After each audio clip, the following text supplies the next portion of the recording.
Hi everybody, Tuesday, July 9th, 2019. Just going to go in here into this hive number 84 and take a little look and see what's going on. I don't know if from this angle you can see there's a little bee beard underneath this hive. There's I don't know, about 200 bees under there. It's about the size of if you put them all into a ball, about the size of a tennis ball. But let's go ahead and jump in and see what we got.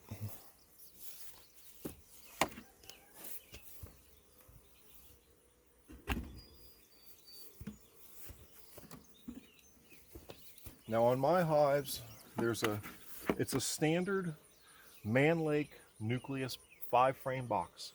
That's essentially what it is, the dimensions, everything about it, that's what it is. The 2-framers are just the same thing, they're just a little bit wider and then they got a flange at the top. I'm going to do a video with all the dimensions and show it, but that holds 2 frames with a little extra space for pulling them out. This vent, the inner cover is really pointless on this hive. Now something of note, see that right there? That there is a wax moth. Now a strong hive will prevent them from getting in there. I'm going to crush that immediately. Make sure that that wax moth, called bee moth, if you go to the store, the fishing bait store, and you get bee moth larvae or wax moths, it's the little white larvae. Those are the larvae from these, but these are incredibly destructive to beehives. On a weak hive, their nature's cleaner. They come in and kind of clean it up, per se, but this inner cover is kind of pointless. I should pull it off and put it in the shed, but anyway, there we are.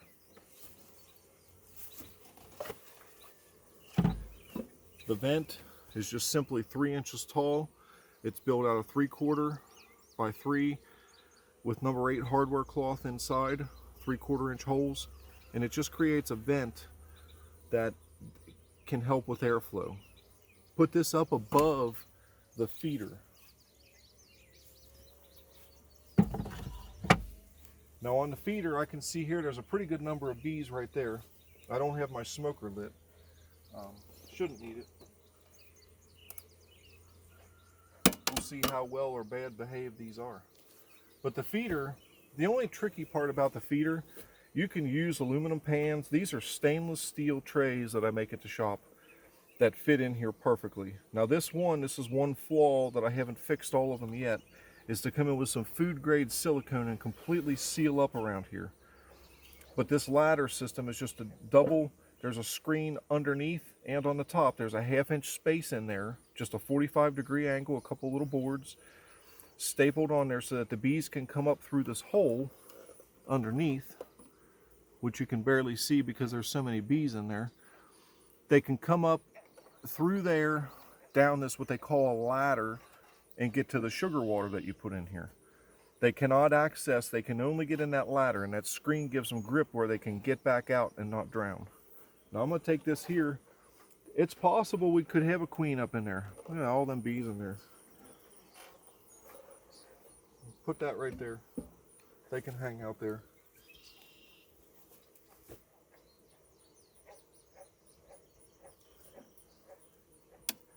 Now this here is a standard Langstroth deep frame. There's deep frames. There's Illinois mediums, is what or mediums. Standard honey supers. These are like 9, I think 9 1/8. The mediums are about 6 1/4, and then they make some that are like 4 5/8 or something like that. Those are really unusual. These are 5/5, so essentially I could move these 10 frames into a standard 10-frame box. Now they've got a lot of comb. They've got some nectar stored down in there.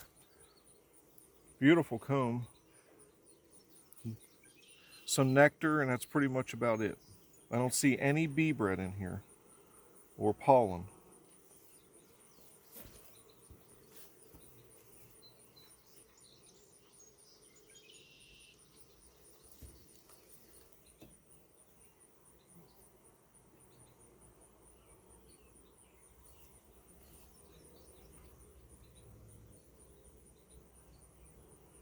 This frame's got a bit more weight to it, and there's quite a bit of nectar, and they've got a couple cells that are capped on there. I don't know if you can see that nectar glistening in there or not. These bees have not been fed at all this year. A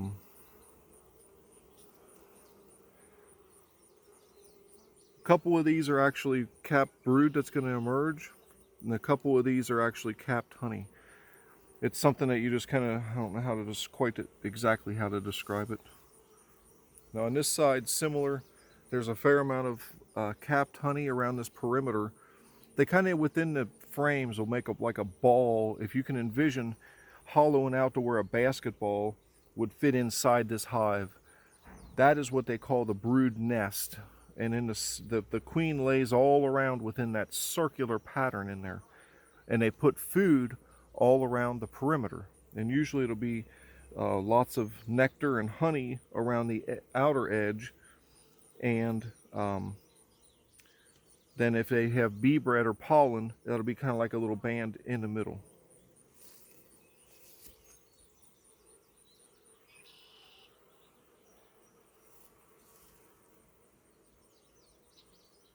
It has been really hot here these days. Around 90 degrees Fahrenheit, somewhere low 90s. Very, very humid. Now I can feel just, they've got this one glued to the frame underneath it. They built some bridge comb. This frame's pretty heavy. What they're doing, and we just broke a queen cell out of there, but I can see that right there, that one there, or I don't even see anything in it. There's nothing in it. And I can see here that this one here had, so that we got a new queen in this box somewhere, or we should. As we go through, I'm going to look for eggs or a new queen. Now, here's a drone right there. And if you can see that drone, the drone's bigger, it's got bigger eyes, and the drones cannot sting you. So you can pick up the drones, and I use them for practice for picking them up, like for picking up a queen. Just grab them on a mature queen. Now, a virgin queen that's never been on her mating flight, you don't want to grab them by the wings. It's not hurting this bee at all. So this drone, we'll put it back on there. Let's see here. Set it right there.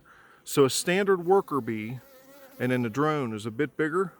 And the drones, they can barely feed themselves. They need help with almost everything. And if you got too many, they can be a draw on a hive, because they're busy taking care of the drones that can't take care of themselves, and not the new young brood. Let's see what else we got going on in here. That's interesting, because there's nothing in it. There were, but there's nothing in any of them. Here's a drone cell. This here, if you look, it sticks out. A standard worker cell is flush, and this looks like a bullet sticking out. A queen cell, there's a perfect example of a queen cell. Like I said, there's absolutely nothing in it, and there's what's left of one. The queen cell looks like a peanut hanging off the bottom. So these girls felt too full, and they decided to create either that or the number of bees in here. Maybe this is where that little swarm that I caught the other day, because that's the only swarm I've had all year.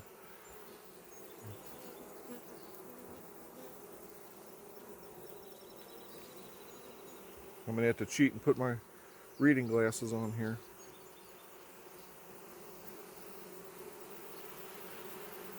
Hold it up into the sun.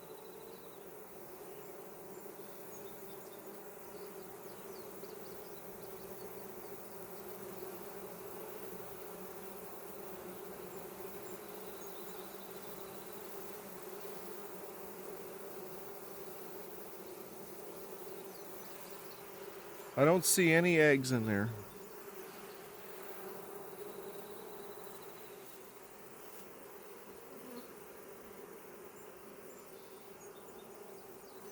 They're also, excuse me, still getting over that cold from Disney. It's been about 10 days, or 12, 11 days since I caught that thing down there. Almost over it, almost. I don't know if you can see that a little bit glistening. What they're doing is they're coming in and some where that a brood emerged, they're coming in and backfilling with nectar. So and that can be a problem. And that's why, although they've got a fair amount of space in here, but sometimes if they got too much honey, get it out. Get a couple frames out, get a couple blank frames in for them to work on. So they got something to do, places for the queen to lay.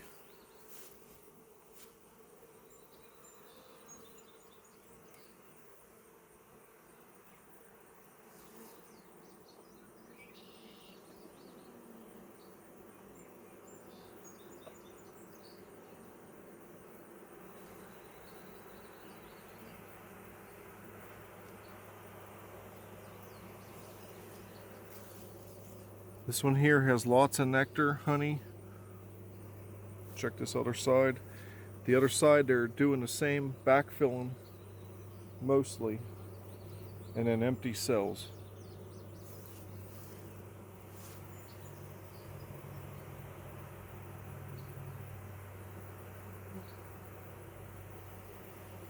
This frame here is really light. That side's not got much going on. But this side has, now the bees will move nectar. They will move uncapped honey and nectar, but they won't move the bee bread usually. So having said that, this side has some nectar and it's mostly open comb and that. I'm gonna put this into the middle. This time of the year you can do that because they got a lot of honey on this one, really heavy. So I deliberately am gonna put this so that way whatever queen we got in here with them cells, they will immediately have extra room up in the middle that they haven't backfilled. Sometimes in the process of requeening, they've got extra time on their hands because they don't have the brood to take care of, so they've got more time to make honey. This frame here was another one that was on the other edge and a little bit light, but just beautiful comb. Now there's our problem. See that right there? That's a small hive beetle. It is critical. I'll destroy comb. That one, it made it to the ground and got it. I did see one other one. A good strong hive will defend and keep them cornered and or keep them from even getting into the hive. But they can be a real issue. I find, there's a product that's called Guard Star, and it's a permethrin insecticide. Permethrin is made from chrysanthemums. It's generally a pretty mild, not too heavy of a chemical. It is approved for use around beehives, and you mix it up into a sprinkling can. Check it out, called Guard Star. It's approved for use around beehives. You mix it up in a sprinkling can and actually literally pour out, sprinkle onto the ground, because the hive beetles, they go through, when they lay their egg comes out as a larva. It looks like a maggot, like a fly maggot. It crawls out of the hive, goes into the ground, and does what they call pupates in the ground, and then comes back out as a new hive beetle. And they can fly and they can travel. If somebody else within 2 miles of me has a hive full of hive beetles, those hive beetles can smell my hives and can come here from those. They're great flyers. That's how they get transferred from one yard to another. But a good strong hive will generally defend against them. But the Guard Star, you pour that on the ground and it stops that pupation process, and they never emerge as an adult beetle to go back into your hive.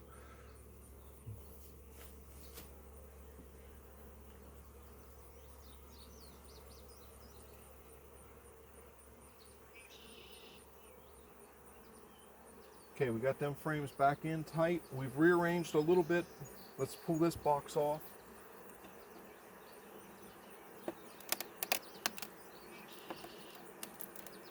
On those hive beetles, you can use the different traps and the Swiffer things. They do work. They work. But the other one I think is a more permanent, effective method. You do it based on how much rain you've got. Treat a couple times and really keep your hives in good shape, and it really takes care of it.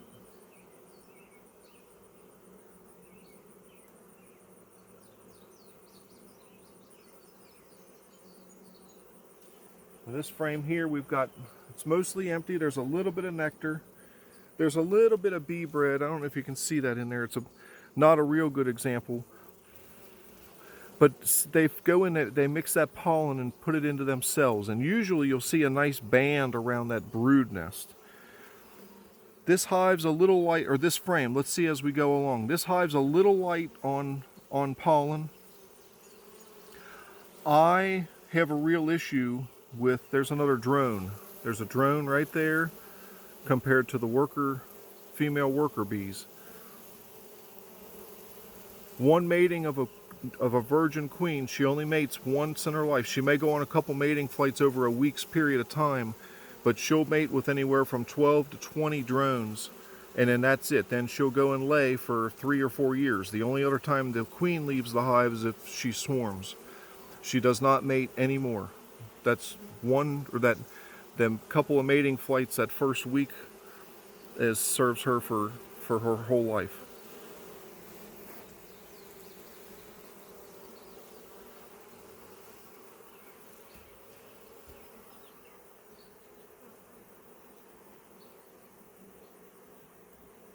As I'm setting that frame down, I'm just kind of gently, slowly setting it down.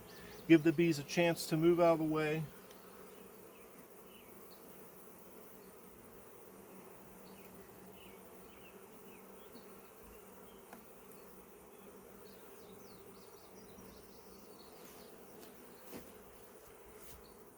This here has lots of bee bread. I don't know if you can see that. I hope it's showing up on the camera. We got nectar around here. Lots of nectar. We've got tons and tons of bee bread all around there. Different colors based on different types of pollens that they've brought in. There was that was the remnant of that queen cell. But that queen cell already had been broken open. So whatever requeening or whatever they did, it's already done and over with.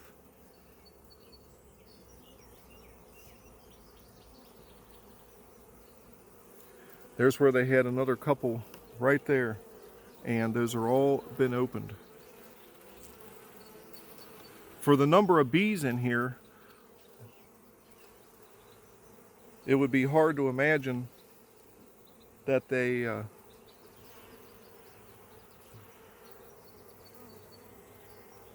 would have swarmed a couple times, but they could have. They'll fool you. Yep, lots and lots of bee bread. So this has been a great example. We see queen cells, we see drone cells, worker cells, bee bread, hive beetles, wax moth. The only thing we haven't seen is varroa mites, and hopefully we don't see them. The problem is varroa mites are about the size of a speck of pepper. And those, if I check these, we would probably find there's a couple of them. But this has been a really good example.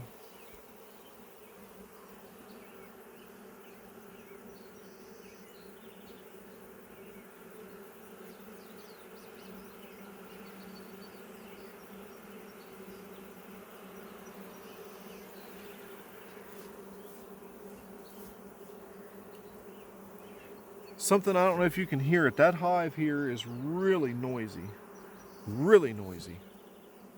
Now a lot of times that means that the frame that the queen was on, or the queen, is out of there if they're real noisy. This one has bee bread and different things all scattered throughout. What I'm really looking to see is eggs. I'd love to see some eggs.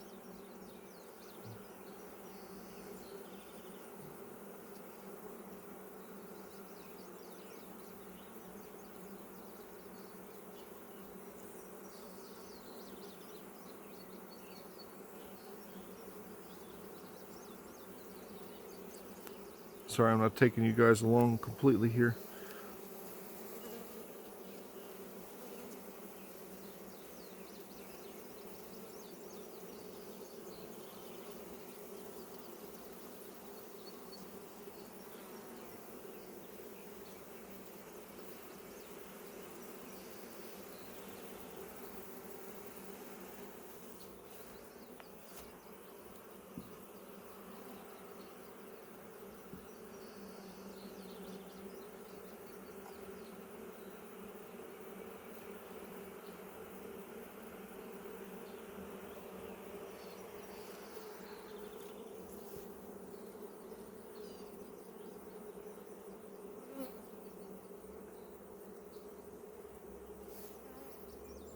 I don't know if you can see that little bee right there. That one right there, that little bee. That's basically a nurse bee. When they first emerge out of the cells, because we still had some capped cells in here, and these smaller bees that are kind of fuzzy and a little lighter color are the nurse bees. And there's another drone amongst a couple regular worker bees.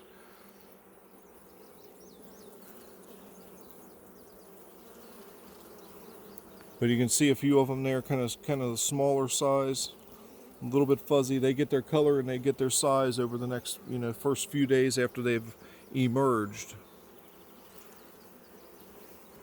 And in their process, their first job is to take care of eggs and larvae, and then they become wax builders, and then later on become foragers. Remember, summertime bees only live about 6 weeks from the time that they total 6 weeks.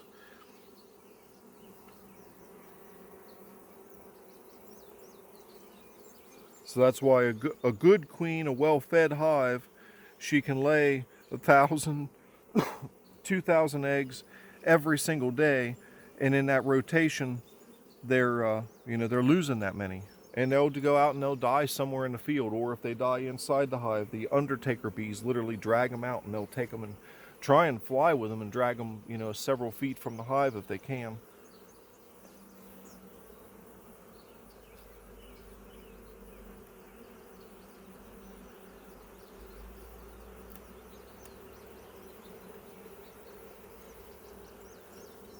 That side's empty, and this side here, so again, we're really looking for a queen or eggs.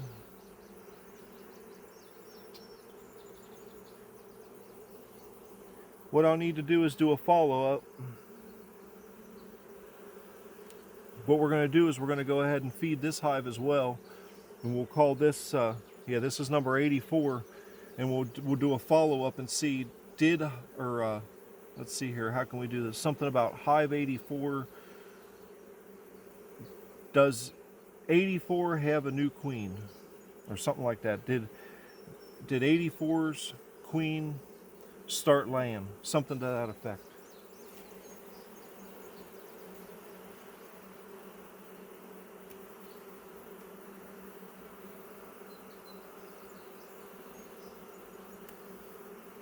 I am going to rearrange them just a little bit. And what I'm going to do here is I'm going to take this particular frame that was on the edge. This side, they're working on it. And this side here has a lot of drawn comb. I'm going to put it right in the middle. There again, helping make sure they get a good brood nest with available spaces for the queen to lay.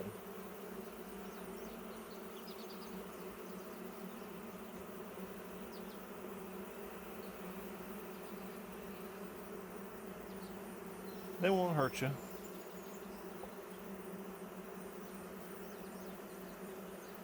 So again, squeeze these frames together and keep them centered up. If you don't keep them together, then they'll build comb thicker and thicker, and then it gets to where you can't put the hives in or the frames in and out easily.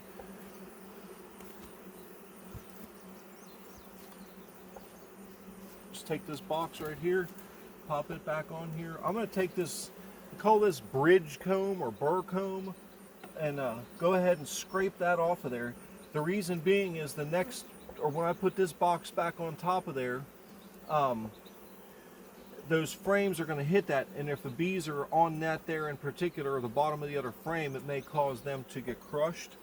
Whereas this here, there's just Langstroth that invented the Langstroth hives. His system in bee space and his studies is well, it's stood the test of time. It's been around for a long time. And it gives them just the right amount, because if you give them too much, they'll build all kinds of wild comb. So we've got that back on there. We're going to put this feeder. We got this issue of all these bees on here. We can go ahead and shake them down. We can just shake them down on there. Let them crawl back down into the hive for a minute. Take a peek for any queen up in here.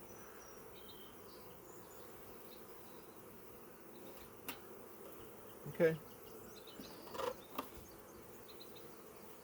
Now, when you go to put this on, just really slowly, gently get one corner touching, and then just kind of bring it over slowly, slowly, kind of working it down slowly, and you're almost just enough that any bees that are in there typically, now you saw how many bees were on that edge, it's all the way down. Push down on it. Now I'm going to pick it back up and see how many crushed dead bees are in there. 0. Not one. So just gently and slowly put it on there, just really slowly. And you just kind of work it real slow. They'll move out of the way. They'll move out of there. Sometimes you're going to get one. As long as you don't get the queen, you're good. Let's go ahead and give them some food.